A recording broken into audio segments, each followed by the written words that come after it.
Deep in a forest in the east of Poland, a team of archaeologists is hard at work, and slowly but surely the evidence of an unthinkable crime has begun to emerge.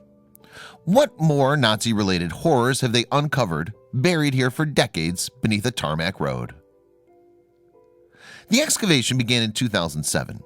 Researchers from the Yad Vashem International Institute for Holocaust Research were working on land near Sobibor, a village in Poland's Lublin district.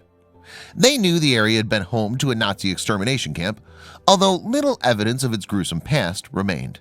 However, the team, working alongside Sobibor Museum Director Marek Bem and locally based archaeologist Wojciech Mazurek, began to make some very unnerving findings. And over the years, these warranted further excavations.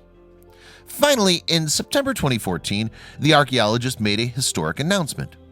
The Institute, working in partnership with the MIŁDZYNARODOWY State Museum and the German-Polish Foundation, had uncovered overwhelming evidence that an unspeakable horror had taken place at Sobibor. Of course, everybody already knew about one of the greatest tragedies of the 20th century, the final solution. This formal proposal for the extermination of Jews throughout Nazi-occupied Europe was set in motion in January 1942 at the Nazi Party's Wannsee Conference near Berlin, Germany. Extermination camps were then set up across Europe, and in March 1942 work began on a facility at Sobibor.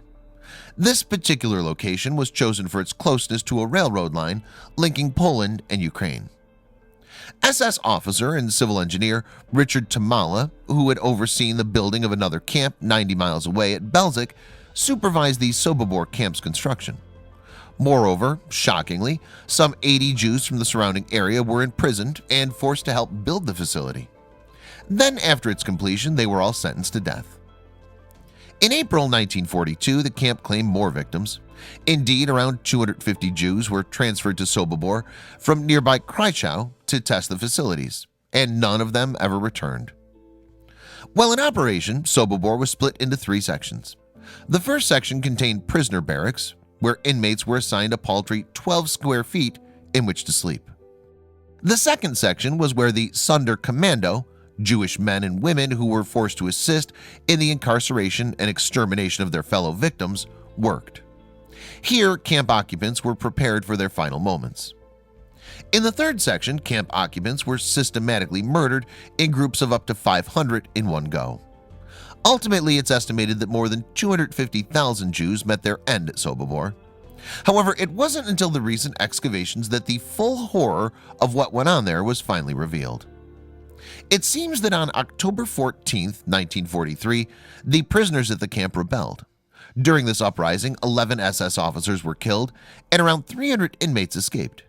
As a result, SS head Heinrich Himmler decided to shut down the camp, even though most of the prisoners were ultimately recaptured.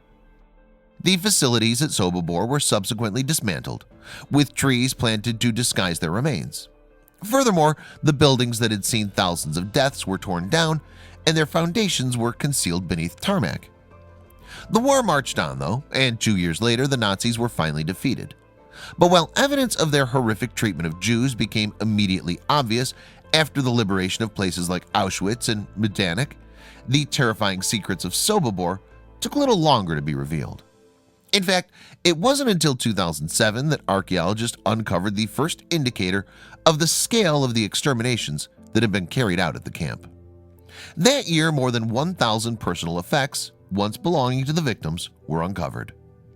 A second dig in 2009, meanwhile, revealed even more about the camp's sinister past.